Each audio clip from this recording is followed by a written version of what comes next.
Class 12th matrix का आज हम बेसिक देखने जा रहे हैं। मैट्रिक्स ये हमारा अलजेब्रा का ही भाग है, तो पहले बेसिक देख लेंगे, उसी के बेसिक के आधार पर कुछ एग्जांपल भी देख लेंगे जिससे आप इसके 3.1 को भी आप बना सकते हैं। तो आइए पहले बेसिक को देखते हैं।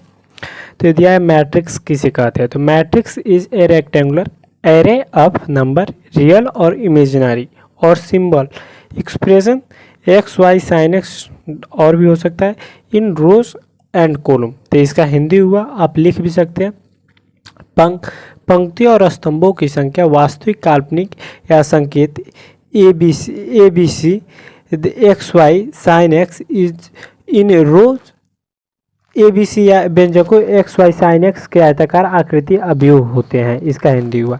यदि नोट पॉइंट में हम इससे कुछ लिखे हैं, matrix is denoted by the capital letter of English alphabet A B C etc। इसका हिंदी हुआ कि अवयव को अंग्रेजी वर्णमाला के बड़े अक्षरों से सूचित किया जाता है। जैसे एग्जाम्पल के तौर पर हम बता दें, एग्जाम्पल से आपको बेहतरीन तरीका से समझें। जैसे ये दिया है तो ये बड़ा अक्षर में इसे हम लिखेंगे 2 3 4 6, इस तरह हम कुछ भी एक एग्जाम्पल के तौर पे दे रही है। तो आइए कुछ और आगे बढ़ते हैं। आयताकार आकृति रेक्टेंगुलर कैसे कैसे आकृति का हो सकता है उसको देख लेते हैं। तो यहाँ पे हम लिखेंगे रेक्टेंगुलर एरे आयताकार आकृति।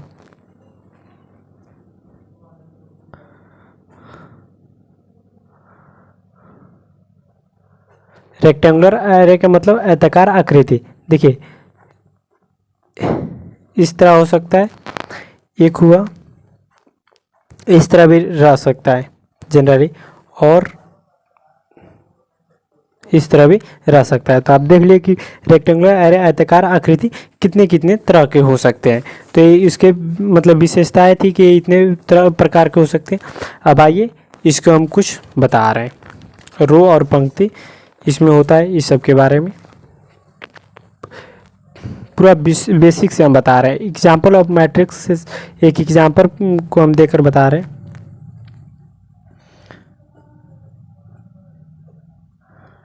Example of matrices. तो देखिए हम सबसे पहले एक नंबर दे रहे हैं, ये दिया हुआ है जिसमें ए बी सी डी हम करके दिए। तो इसमें आपको एक चीज़ बता दें कि जनरली ये हमारा होता है, ये हमारा R1 होता है और ये हमारा क्या होता है R2 होता है, और जनरली ये हमारा होता है C1, ये हमारा होता है C2। इस तरह ए बी यहाँ पे C रहता है, मतलब एक और यहाँ पे अंक मेंशन रहता है, तो ये हमारा क्या होता है C3 हो जाता है।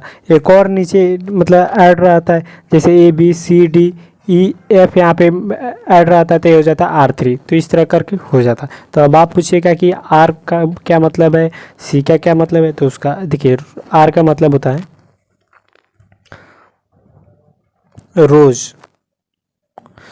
रोज मीन्स पंक्ति। रो इसको कहते हैं, इस लगा दिए तो पंक्ति इसे कहते हैं। इसका एक और इसका पूरा नाम हॉरिजेंटल लाइन। हॉरिजेंटल लाइन का हिंदी होता है क्षैतिज रेखा, क्षैतिज रेखा।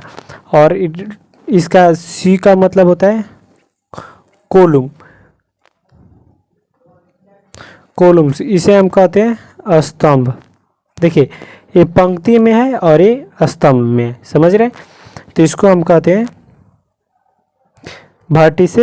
Verticals lines. इसका हिंदी होता है उदग्र रेखा, समझ गए। रो और कॉलम के बारे में एग्जाम्पल हम देकर बता रहे हैं। तो देखिए जैसे हम यहाँ पे एक एग्जाम्पल दे रहे हैं, बी नंबर, इसे हम ए लिए हैं तो यहाँ पे बी ले रहे हैं। बी नंबर में हम एग्जाम्पल जैसे आयोटा 0 0 आयोटा, हम एक एग्जाम्पल लिए, इसे R1 माने, इसे क्या मानेंगे R2, इसे C1 C2, इस तरह करके माने। तो देखिए एक हम मतलब इसके आधार पर एक एग्जाम्पल लिए और एक और हम एग्जांपल लेकर यहाँ पे बता रहे हैं।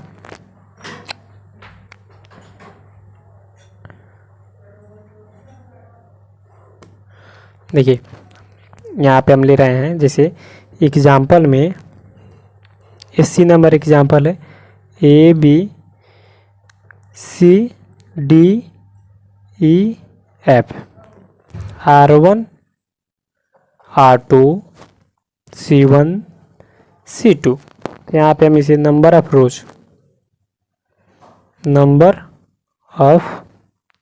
रो यानी पंक्ति की संख्या, तो एक और एक दो हो गया, 1 2। अब यहाँ पे लिखेंगे नंबर ऑफ कॉलम की संख्या कितना हो गया, कॉलम की संख्या 1 2 और यहाँ पे C3 है 3, कॉलम की संख्या 3। अब कुछ और इसे हम आगे बढ़ते हैं, जैसे यहाँ पे लिखेंगे the value of A matrix can note B obtained. इसका हिंदी हुआ अभी का मान प्राप्त नहीं किया जा सकता। जैसे एग्जाम्पल में यहाँ पे 7 है, इक्वल नहीं रहेगा 7 के। जैसे यहाँ पे मोड में -5 है तो यहाँ पे 5 रहेगा, यदि मोड में 5 रहता तब भी 5 ही रहता। तो इसीलिए अभी का मान हम कभी भी नहीं प्राप्त कर सकते, ये आप ध्यान रखिएगा।